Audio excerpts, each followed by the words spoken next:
So warmly welcome to this panel themed, how do we recognize and respond to science disinformation?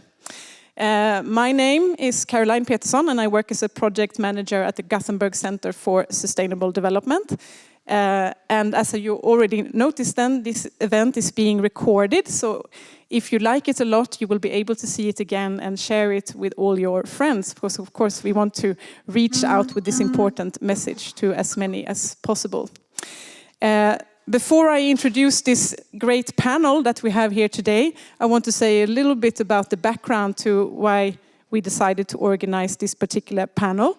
As you all know, this is part of the Sustainability Week, Act Sustainable, the joint Sustainability Week between our two universities, Gothenburg University and Chalmers. And my main role at the Gothenburg Center for Sustainable Development is to coordinate and develop our research network that brings together about 650 researchers from our two universities. And when I found out that the theme for this week would be factivism, I was interested in organizing an event where we discuss the role of researchers to respond to misinformation and also understand a little bit more about the causes to why we have such a trend. And when doing my research, I came across a discussion paper that was issued in May this year. It's issued by an organization called European Federation of Academies of Science and Humanities. And this discussion paper is called Fact or Fake, Tackling Science Disinformation.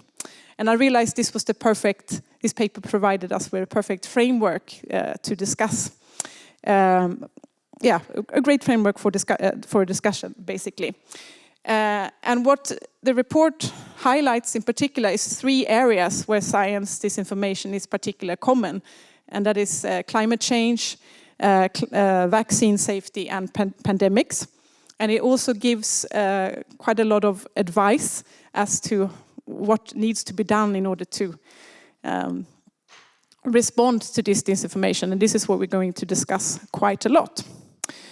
So now I want to introduce to you the panel that I have invited to reflect upon on the advice of the report and also to discuss some of the root causes and to share their experience and ideas about how we can recognize and respond to science disinformation. I want to start with our participant on Zoom, so that is Delian Cheng, who is a professor at the Department of Earth Science at the University of Gothenburg. And you may also know him as a coordinating lead author for the IPCC. And then we have, furthest to the right, you can wave when I name you. So we have Dick Kasperovski, a professor at the Department of Philosophy, Linguistic and Theory of Science at the University of Gothenburg. We have Jessica Lindholm, who is a librarian at Chalmers Library and also vice head of utilization at the Department of Communication and Learning in Science. I hope I got it right. We have Malin Selander, who is a professor at the Department of Biological and Environmental Sciences and also the chair of the Council for Examining Deviation from Good Research Practice at the University of Gothenburg. And last but not least, we have Pierre Åhman, professor at the Institute of Biomedicine at the University of Gothenburg. And I'm extra grateful, Pierre, to have you here because he has stepped in with a very short notice.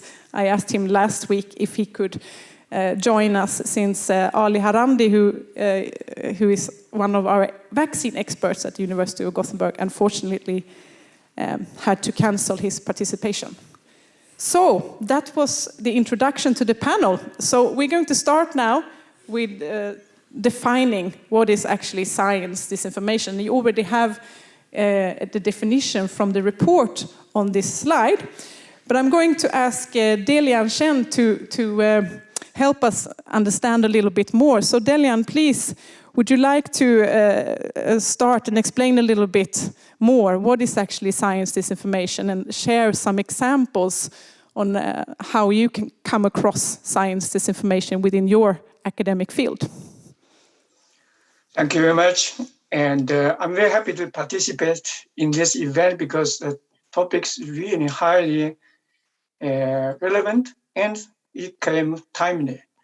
So I think this report that was mentioned has a very good definition, as has been shown on the screen. I hope you can see the text on the screen. So basically, that is a factually incorrect information when we say science disinformation. But then also they continue to say that why, basically, it is usually fabricated or deliberately manipulated.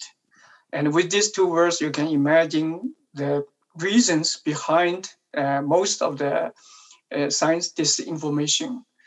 And sometimes it's also very important to keep in mind this kind of disinformation quite often are deliberately made to look like or sound like more scientific, actually, but they are not. So it's not easy sometimes to detect. And of course, this report is very rich, so we will not be able to cover everything here, but I think this definition is very useful. We have to keep in mind. And I can say a few words about my own experience, then I will come back to this definition, let other colleagues to speak. So in my experience as a climate scientist, I will say that the main source of this disinformation comes from two interests. Number one is political interest. Number two is economic interest. And I think this is common to many of the issues, but not all of them. And on the political side, I'm showing one slide, hope you can see on the screen. That is a typical example. That is actually, you can think about, this is a claim from a state, head of the state, actually the richest country in the world. And was basically put forward a theory about the global warming, which is a scientific issue. But I think this kind of claim is quite easy to detect because it's obviously he's not a scientist, and we have a lot of great scientists in the US, for example. And it's more difficult with other types of disinformation, other interests. Here I have a short list. I will not go through them now, just quickly show you that what kind of tactics that has been used for this type of information. I think I stop here, then I look forward for more discussions. Thank you. Thank you, Deliang. I'd like now to hear something short from all of you in the panel concerning what your own experiences are of encountering science disinformation, and also why you find this topic so important to discuss. Let's start with you, Dick. Okay, my own experience of being accused for something in science has nothing really to do with disinformation. It's more like making fun of me, actually. For instance, comments in YouTube channels and stuff like that. I can be ascribed being just another commie from the ivory tower or something like that. My son has great enjoyment in reading these comments about me.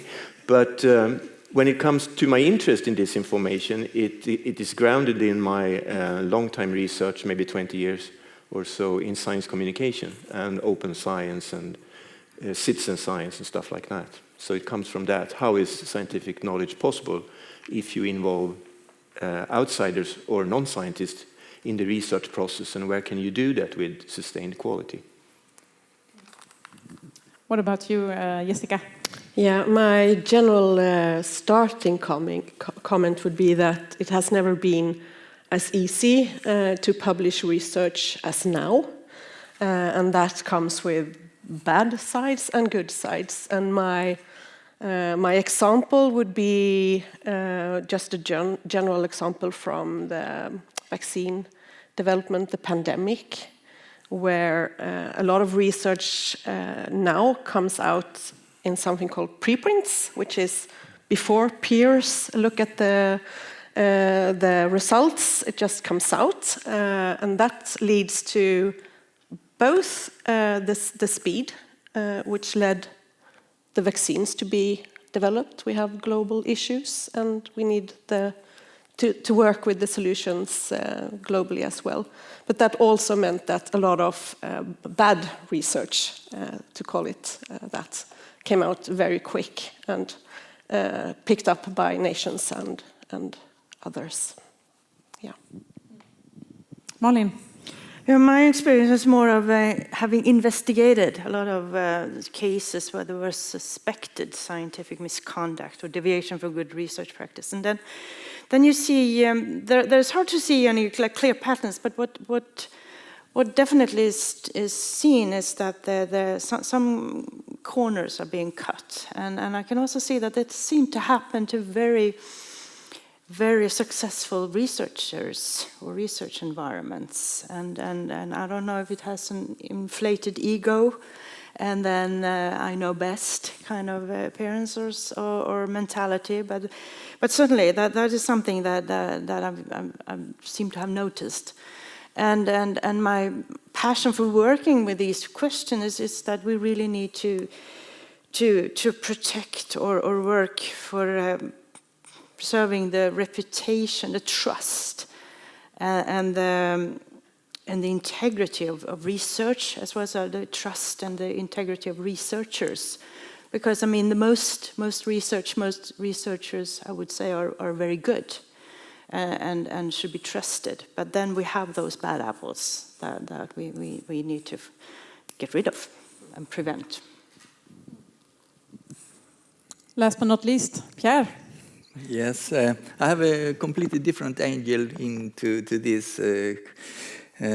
My interest in this and being here, and then that actually comes from my encounter with the students I'm teaching. I've been teaching for almost 40 years now for medical students and dentist students and other groups of students as well.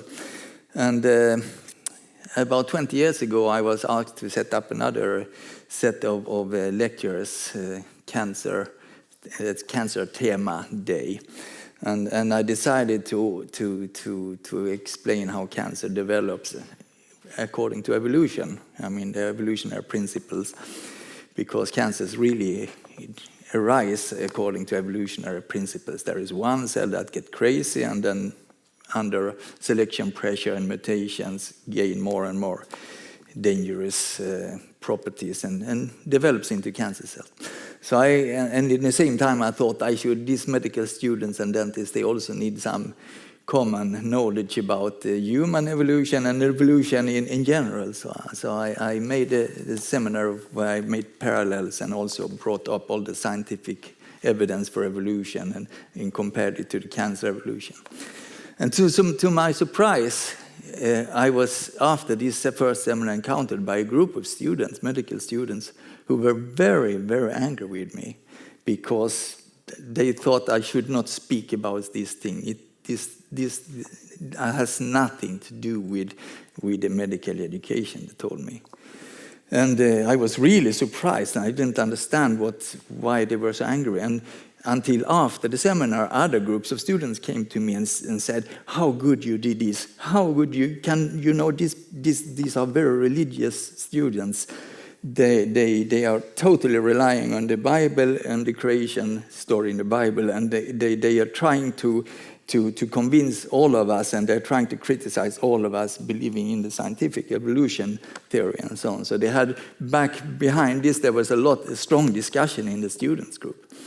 And this repeated from year to year. I think I had this seminar series for about 10, 15 years. And in the beginning, it was only Christian students, but in the end, also Muslim students strongly believing, or Muslim students came up with this. So I was thinking of this. This is really a situation of a trial to disregard real science, natural science, and make the borders blurry between science and other concepts. So this woke me up. And today, with all this misinformation on the net from different sources for different reasons, I think we are really in a dangerous time when it comes to trust in science. We really have to defend it, and that's why I came here today also to be part of that. And that's something that's also pointed out in the report, that this is one of a really big threat to our society these days. So yeah, let's move on and talk a little bit more about understanding the root causes of. I mean, now we can see that there is many different types of science disinformation. focusing on quite different perspectives from like pseudoscience, and we also have these high-ranked researchers that are actually into research fraud and so on. But Deliang, you already mentioned a little bit about the root causes when it comes to climate change. You mentioned economic and political reasons, which is something that is also lifted in the report. I wondered if you had some personal examples to share with us, personal experiences, or like concrete, what can it be? What have you come across in your work with IPCC, for example? Yeah, sure. And in terms of the climate change, that is very obvious that we have some political interest and also economic interest. Just to give you one example, that we know that global warming has been happening, but still people are denying. And there are people, even big politicians, and then, of course, from the industry. And can you imagine, now we just had a meeting called COP26, meaning that the countries has gathered for last 26 years, actually every year, to talk about this reason or the cause of climate warming. It is only until this year we could say the warming was due to the fossil fuel use. It's to me, of course, it's incredible, because this is something we know for years. Of course, the scientific evidence was not very strong in the beginning. So 20 years ago, we could say that most likely or likely. Now, and 5 years ago, we said it is most likely that the warming is due to the human activities. And this time, this August, IPCC released a report saying basically this is 100%, well, 100% sure. And luckily this time, COP26, even the politicians has agreed to put fossil fuels in their document. This is for the first time. So you can imagine what kind of resistance is there politically. So now this is on the political side. And the other side, I think, is a little bit on the personal experience side. And I have been involved in IPCC over the last more than 20 years, actually. And so this time I was one of the coordinating lead authors. And personally, I have experienced a lot of quite interesting phenomena. And number one is that I think I have seen through years that it's very important to have a body like IPCC. So a group of scientists who were trusted. We have heard the word trust a lot already now. I think that is a key word. So we have to have people who have the credibility. And also we have to recognize that individual scientists, no matter how good they are, cannot cover the full range of different issues. And so it's quite dangerous, actually, sometimes from researchers, especially top researchers, going to the public, make statements which is beyond their expertise. And so even they are good in science, even they are good in kind of respecting the facts, it can be wrong. So I think it's something we have learned from the climate personally, is that there is a great power to have a connective body, scientific body, in that case, the IPCC, who has a global and balanced voice for the science of climate change. And finally, also I have to make a point, a little bit of personal experience. This is something I have learned, is that we scientists have to be modest, has to be really think about, we are not expert for everything.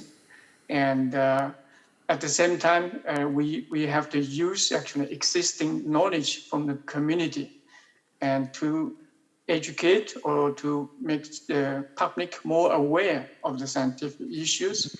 And personally, I think there are a lot of things that can be done. And I can briefly mention 2 efforts recently has been done by the Royal Swedish Academy of Sciences, which is finally that after so many years, the Academy has made 2 information sheets. One is for vaccine and vaccination. The other is for climate change. I think this type of efforts is very, very important and useful. Thank you. I stop here.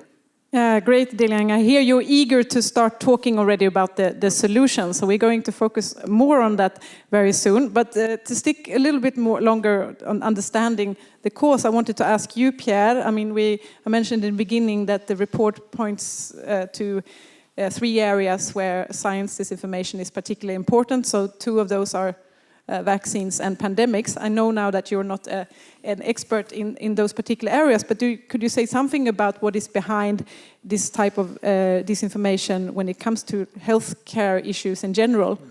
Is it possible to say anything about that? Yeah.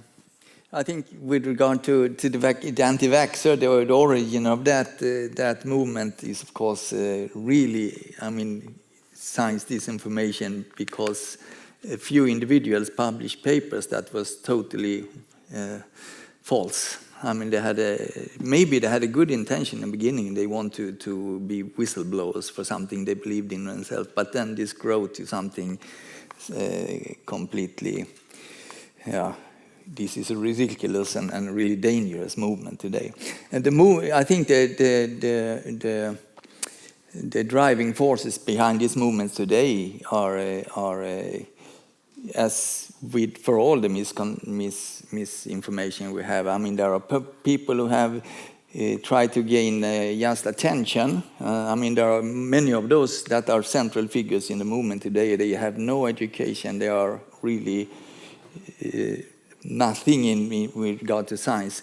But they have got the status of rock stars, and they earn a lot of money on it.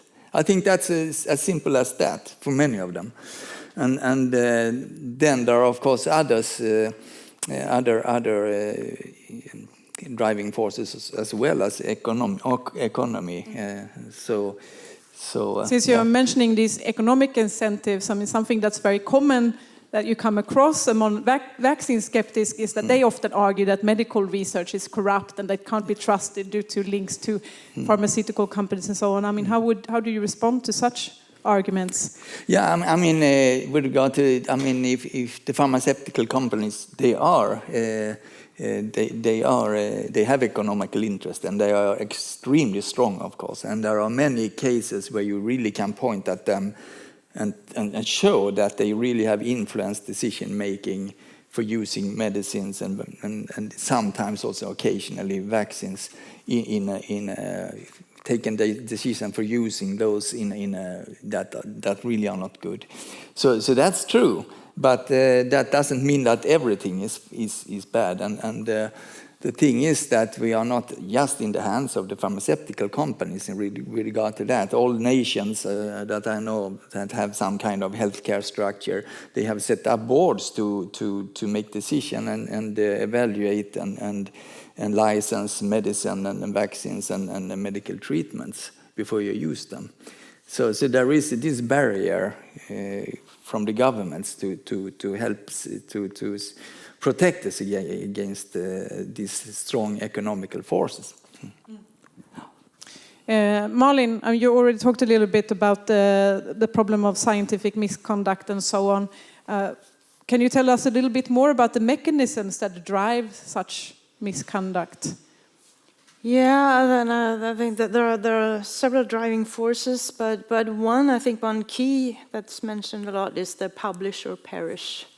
Is that's our currency in science is publications, and that's how we are evaluated. That it's just decisive of grants and collaborations and so on. So it's really important, and it seems to be becoming more and more so, and also how it is evaluated is more counting numbers of articles, impact factors, citations, and so, rather than the actual impact of the research, the quality of the research.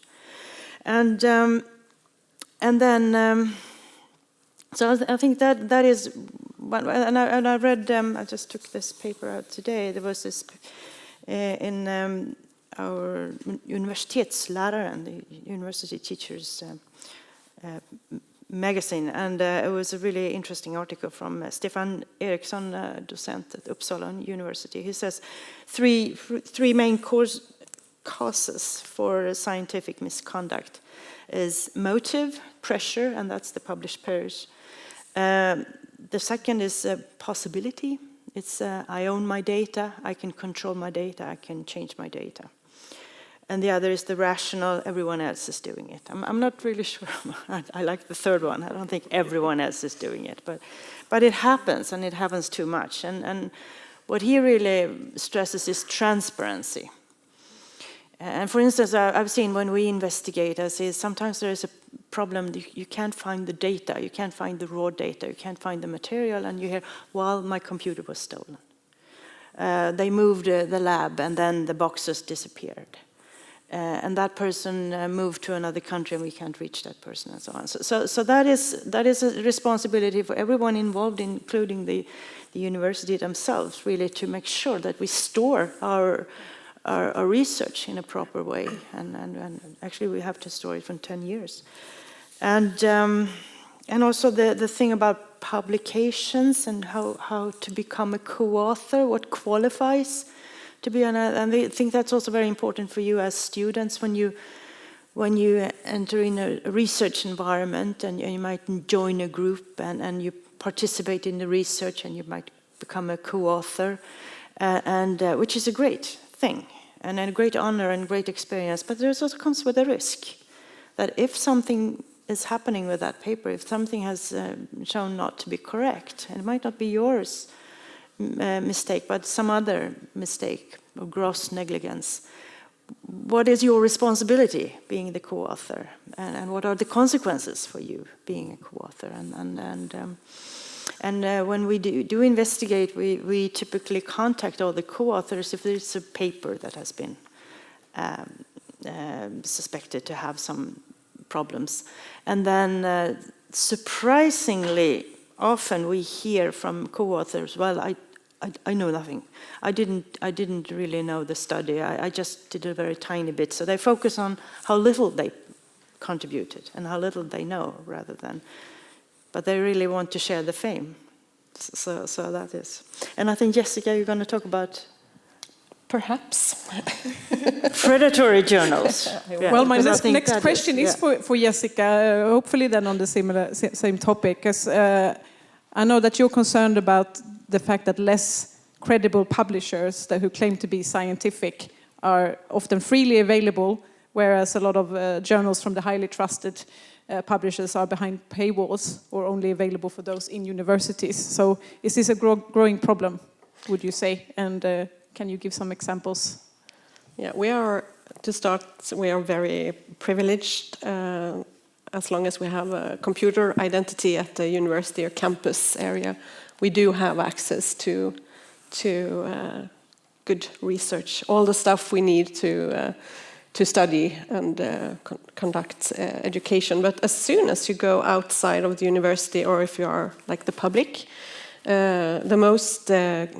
the easiest example is what I think we all have experienced, is that you want to read an article in a newspaper and you're not subscribing to it, and maybe you can read 3 articles, and then it says you get the paywall saying you have to pay actually to access this material.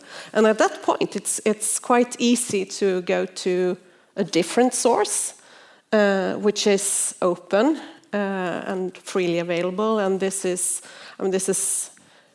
kind of an easy thing to say, but why should research be locked up when fake news is everywhere in our faces, very easy to get and access. And of course you can, if we stay with the problem, there is money involved in publishing research. And the publishers, they are offering this cool, nice environment with peer review and everything is taken care of. But then I wanted to touch upon the predatory publishers then. They can kidnap a well-known researcher's name and put it in the editorial board of a fake journal, which you might give a title that it's similar to a prestigious one, and then it's on the internet, and then I think everyone who has published themselves get these emails from these. You get it daily, okay? So it's spam basically, but they try to look like a proper journal. And if you are a junior researcher and you really are eager to publish, not to perish, to publish, it might be that in the wrong setting you actually go to this journal. You can have good research at your hand, but you can also actually misuse it because there is no review of the quality of the content. They want to send you the publisher want to send you the invoice basically to get the money for publishing your article. And this is like, they are called predatory or dubious publishers. And this is a growing problem. But on the other hand, the libraries, maybe I shouldn't talk about the solution at all. The libraries, which I represent in this panel, are very eager to give access to knowledge. So we pay all we can to make the top journals also open access. So open access to research is something that is close to my heart. I do want to move on to the solutions very soon, but I know also, Dick, you want to say something about the issue of uncertainty and anomalies, something that you mentioned when we had a pre-meeting. This is something that's often played upon by, for instance, media. Would you like to elaborate a little bit on this? Yes, and I think Lilian will have something to comment on that too. That is that scientific research is inherently uncertain, and some aspects of it are uncertain, and that's actually the beauty of it. That's why we get progress. And in some areas of science, anomalies, the unexpected result, is actually something that drives science forward. So, and some of these uncertainties you can't solve, but you have to manage them, and you manage them through advanced methods and through advanced instruments, statistics, and all those resources. But there are uncertainties, and what is happening when uncertainties leak out, so to speak, outside science, as they do when we develop vaccines, for instance. Some people will not be targeted well by vaccines, but they are exceptions. Tragic, of course, but exceptions. But the media logic thrives on this and exploits this. There are lots of aspects of such tragic cases that media can really exploit. It gets personalized. It's a voice. It's a context, and so on. So that is one of the problems, I think, with uncertainties of science. Uncertainties inside science, so to speak, among colleagues, are often, not frowned upon, but looked upon both as possibilities and something that can propel science forwards. But outside science, uncertainties are treated differently. And that might become some really big issues out of this. And particularly now when we have a new media ecology, which is, relying very much on social media, where everyone can be a prosumer, so to speak. Everyone can produce content. So that is a problem of the uncertainties. They are assets inside science, but they are definitely not always assets outside science. There's an interesting quote from the report that I would like to read out now after listening to you, which is a little bit related to this, the fact why this disinformation tends to spread so easily. It reads, knowledge gaps are challenging for most people, which is why we tend to fill missing links in our chains of knowledge with invented explanations rather than the acceptance that our knowledge is temporarily incomplete. This is a quote that I really find like, yeah, I can relate it to it myself because we want to understand all the time, like, and especially in these times of the pandemic, we want to know, but sometimes maybe we have to wait before we know. Okay, but let's move on a little bit and talk about what can actually be done. So in the report, it lists a number of advice that are directed to researchers, to science communicators, and to policymakers in particular. And for instance, it talks about the need of increasing science literacy and focus on communicating how science works. You're touching upon this already, Dick, in what you're emphasizing. So I wanted to ask you, as a science philosopher, I mean, are there any tricks for us ordinary people, like, to evaluate? How can we know whether something we read is reliable or credible? Do you have any advice for us? To really know if something is credible, well, you have to have access to journals, I think, to publications to find that. And sadly enough, not all scientific journals are open access.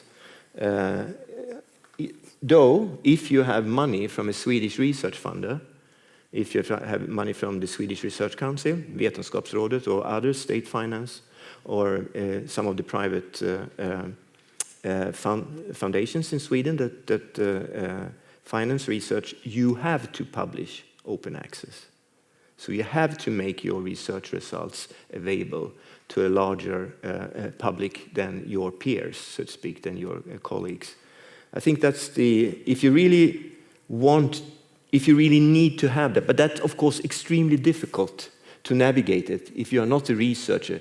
Do you even know the title of a credible journal?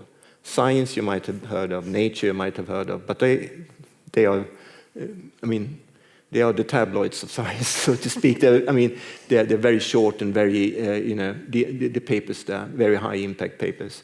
But there's lots of other scientific journals, extremely important, of course, in their respective fields. And there's also one thing more to add to this, is that there's no one, and this is actually something that most people don't know of, there's no one, I think, currently, that knows how many scientific journals there exists in the world, so to speak. Hundreds of thousands, maybe. 150,000, I've seen a number. They come and go. No one really knows how many they are. Not even people in science. You know, of course, your most important journals in your speciality. Those you know. But, I work in a research environment where I publish in certain journals. They are important for me because I have a certain subject or certain interest or something like that, or a certain method. My colleague at the same department, also a theorist of science, the next room, publish in different journals because he has another specialty, and I don't really have, the complete insight in all these aspects. So it's a very complicated issue. There are no simple solutions to it, actually. Jessica, I would like to ask you, how does Chalmers Library and your department work to increase science literacy and to communicate how science works? Yeah, I'm going to talk very warmly about the library now, I think. You're welcome to do so. No, but the library is like one of the cornerstones of democratic access to knowledge, and how like everyone has the right to learn stuff. So that is like a general thing that the libraries provide, free knowledge. At the university, I think as students you do get in touch with the library, and we, at least I think I can talk generally about the university libraries, that the university libraries provide courses normally integrated in the programs at the university on information literacy, science literacy, to help the students become more aware of these issues. May I ask something? Yes. Wouldn't it be possible to offer these courses outside the realm of students to the public? Yeah. I mean, the library could provide courses in information seeking for interested audience outside the student community, for instance. I mean, we do. This is like based on demand, basically. So we can. That happens. I would say also the public libraries are very important for these kind of activities, and so that is like something targeted for the students to have this also integrated at the university as part of the programs and courses, to get this at least be aware of information literacy issues. And thirdly, the library works with the researchers as well, providing guidance on publication strategies and trying to help to avoid predatory publishers and stuff like that. So I think it's a top priority for the libraries, basically, to work on this. Sounds like an important role there. Pierre, I know you want science theory and methodology to be included earlier in the educational system. Can you tell us a bit about this? Yeah, I think that I guess most of your students or academics at different levels, and I think all academics or people who have gone through higher education have a very important role in this. I mean, and we many times we act as a little bit of authorities in science with our families, with our friends, and maybe the village around us, and so on. And I think to do that in a good way and not, I think we need a good education in vetenskapsteori, science theory, and the problem is it's so boring. Sorry, Dick, but I remember when I had those courses 40 years ago, I was sleeping through them and I didn't understand what to use them for. We need to do them very, very much better. But they are extremely important in these days of science information on the internet. So all the students that I meet, that I teach, they have grown up with this flood of misinformation and misconceptions.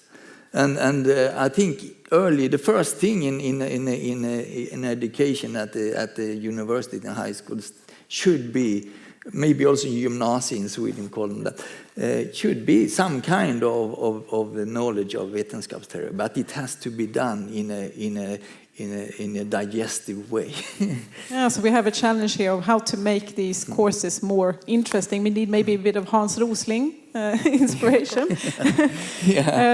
Malin, sorry. One thing more. I think it's also very important maybe to map how big is the problem. I think it's really important to tomorrow make some kind of investigation how much our students in the last terms of their educations know about this, how they see upon the science and how they trust science. Because I think, I mean, for example, medical doctors and so on, I think the level is very good. But if you go down in the in the healthcare system, I mean, nurses or under nurses and so on, I mean, they don't get this.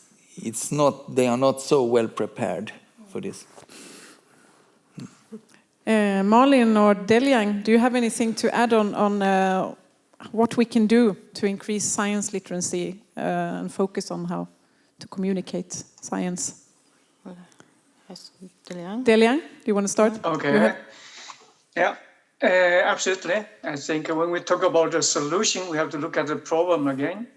And what are the problems? I think we basically have two problems. Number one is that the scientific community itself needs action. We often talk about reach out and communicating to others, but I do believe we have to be better educated also.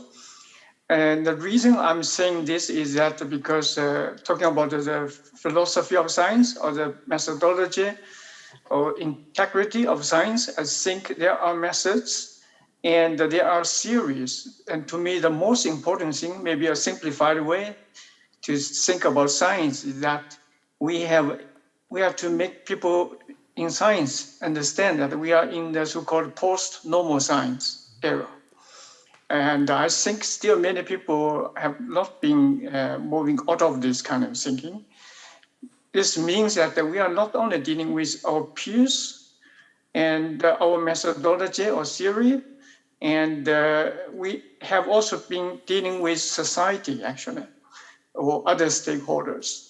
And I think this is the main reason, because of the topics we have been covering here, climate change, vaccination, all these are highly relevant for society, for many people.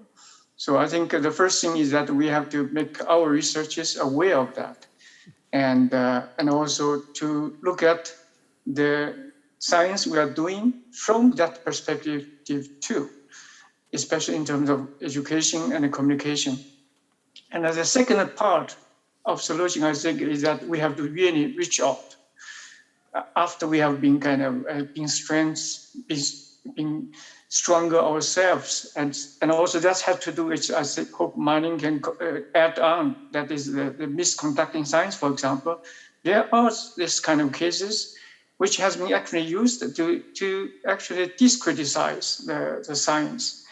And so that's why I think it's very important we are aware of that. Also, we do a better job to win the trust of the public and also to be stronger.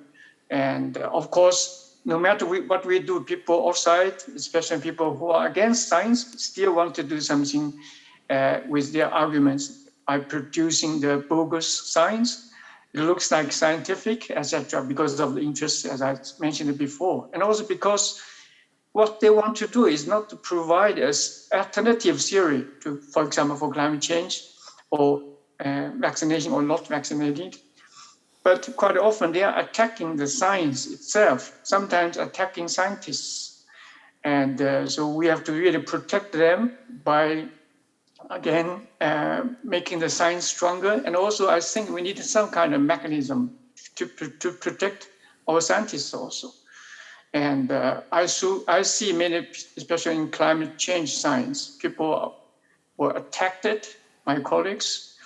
And I will not say too much about myself, but there are also, I receive a lot of threatening email also all the times.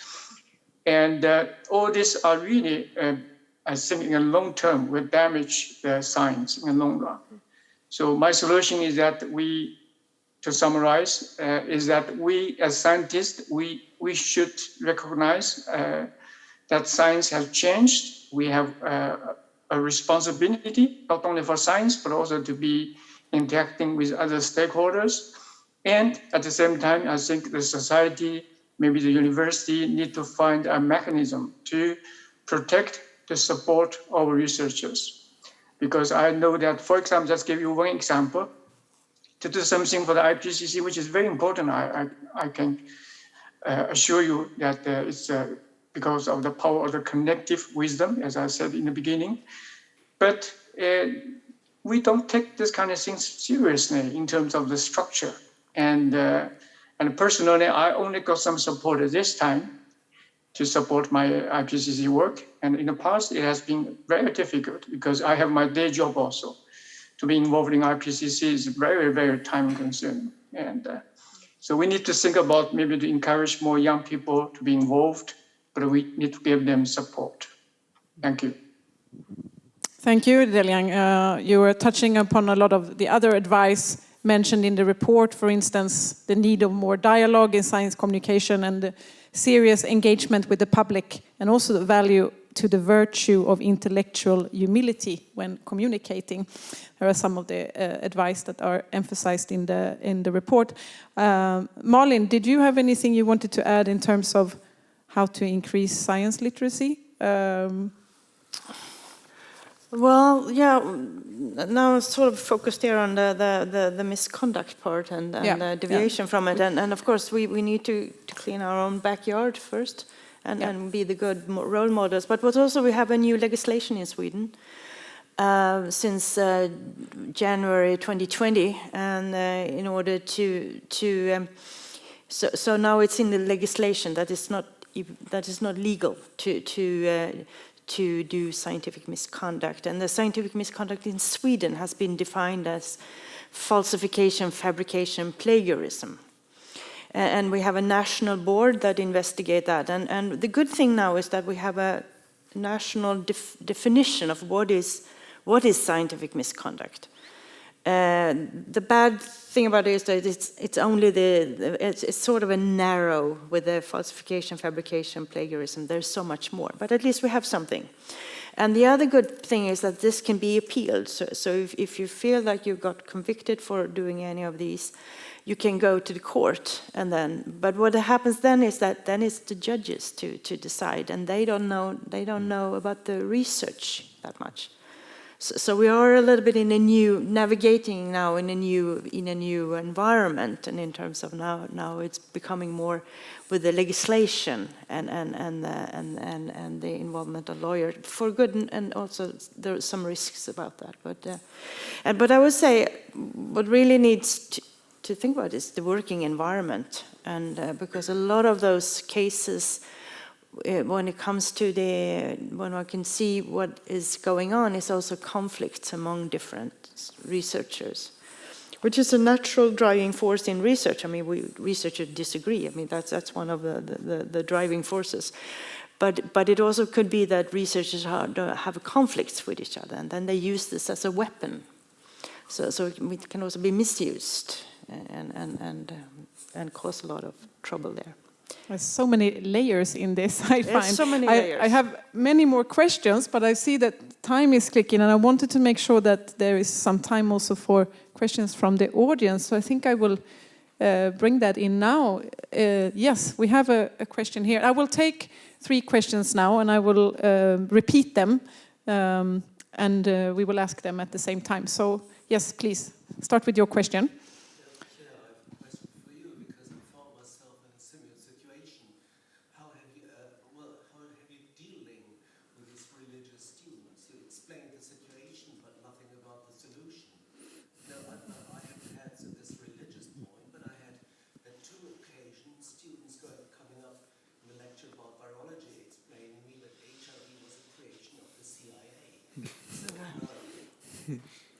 Okay, so you can wait a little bit with the response, but so the question was to Pierre related to dealing with religious students. So do we have any more questions? Mikael, yes? I have one about, you talked about the need for science theory among students. As an example, in Norway they have to study a semester science theory and philosophy to get their exams. Is that a good idea to bring into Sweden, and how should that be done in that case? So if you're going to comment on that one. Okay, so it was related to the need for science theory, and an example from Norway where it was required to take a semester in order to get your exam. So that's maybe something for the whole panel to respond to. Any more? Okay, so we take those 2. We started with the question for Pierre. Yeah, for me, for my own situation, it was simple. I just had to say to the medical students or dentist students or nurse students that here we are teaching science. Your belief is not here. And when you are going out to meet patients, you have to dwell on science, nothing else. You cannot take your decisions regarding the patient due to your religious belief. That's the important thing. If they want to disregard evolution, I cannot say anything about it. But I think it's very important to really stand up for the science in the group of students. So we make the division clear. In your case, it's much more difficult. I mean, there are so much conspiration theories out there. So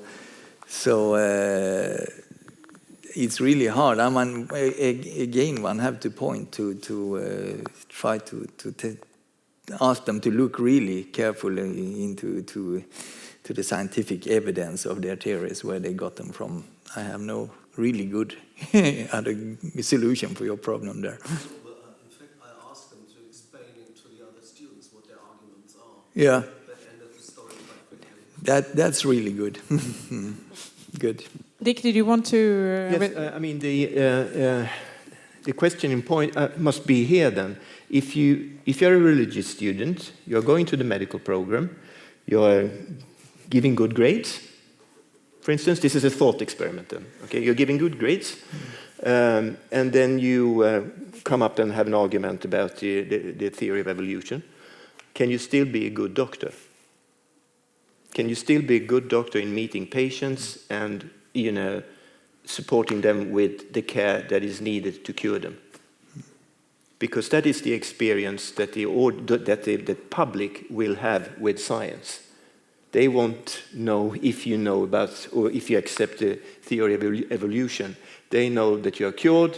I mean, there is no public out there to have a dialogue with. You can only have dialogue with publics, with very small groups. And most people in a modern democracy as ours have had encounters with scientific knowledge. They have met scientific knowledge, even though they don't think about it as scientific knowledge. They have all met a doctor. They have all been cured by a doctor or by a dentist or by a nurse. They have revealed them of pain. You can go with your sick child to the emergency room at the hospital and get him cured. But you can at the same time be a climate denier. So it's situational. Trust in science is situational, and it's very much connected not to the facts, but to the affects of how you feel that you have been treated. So that's a very difficult concept to work with, affections, in trying to convey scientific facts to people. And I think that could be done probably in areas that we never think of, for instance, in art and films and stuff like that. I think there's a potential for doing that, but we should not just, be blind and think, oh, there's a public out there that we can have a dialogue with. No, there's not a public out there.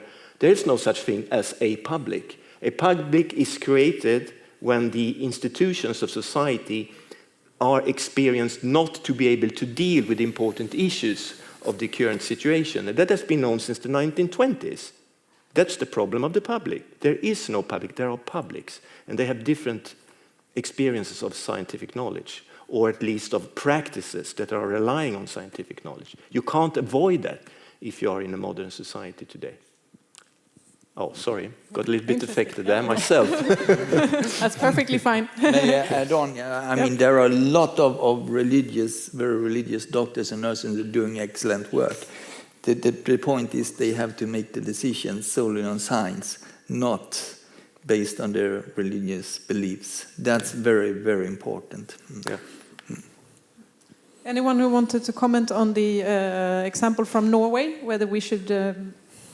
Yes, this is something that's been, the practice at Norwegian universities for many, many years. They had the first semester or half semester of philosophy, and I think half the course is philosophy and theory of science, and the other one is something else, I don't remember. They can choose a little bit there. And they have it in many American universities also. Yes, it might work in Sweden too. We have not tested it in Sweden. But I think that I teach a lot at the medical faculty in theory of science, but I'm only admitted once or twice during the whole education to become a medical doctor. But I do teach theory of science at the doctoral schools, and there I can have a little bit more impact, also in seminars, because we try to fine-tune the research plans together. But I think it is important to understand that you can't just read theory of science. You can't just read Karl Popper and how you should falsify hypotheses and think that you will become a good scientist, or that you understand how science is actually made in practice. You have to integrate the theory of science very, very diligently when students do their exam works, for instance, when they write a master and bachelor theses. There you have to target it. So it's actually what Dewey said already in the 1920s also. It's learning by doing. To keep theory of science interesting is to understand how you can use different methods. What type of data do I need to answer this question? How do I quantify the variables in this hypothesis to be able to falsify it? All these things are utterly boring when someone is telling you about it, but when you're trying to do it in practice, it becomes very interesting. I think that's my experience, at least. So when I have to interrupt you there, yeah, because we have just a minute left, and I wanted to finish off, and you'd have to be very short now, because you have a minute altogether of you. But I want to ask you to say, give a key, the most important message that you want the audience here to take with them today on this subject. Something very short. Or what's your most important takeaway? That could also be. Do you want to start? No, let's start with Delian on Zoom. What's your most important takeaway from this discussion? Yes, I actually start from the philosophy of science or theory of science. I think that's important, actually, because that will give people the information and the knowledge about how science works, at least. And so my most takeaway is that be critical and also to learn some of the scientific way of thinking before that will help you to detect any disinformation. Be critical and learn some scientific way of thinking. Yeah. Yeah. Yeah, I agree completely. I think better education of the scientific process and what science is, and then also for you out there with your families and friends, spread this. Try to imprint this thinking in them as well. Malin? Well, I would say 2 words. I would say, or 3 actually. Transparency, and then to keep an open dialogue when you work with science. Stika? Yeah, I would say that the public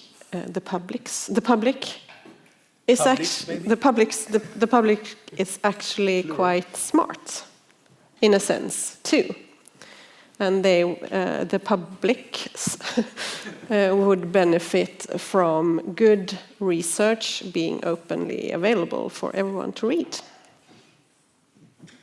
Yes. And Dick, last word. Well, I was going to say that theory of science is fun, but when you do it, not when you read about it, but when you do it. But I was going to say something else, and it's about trust in science.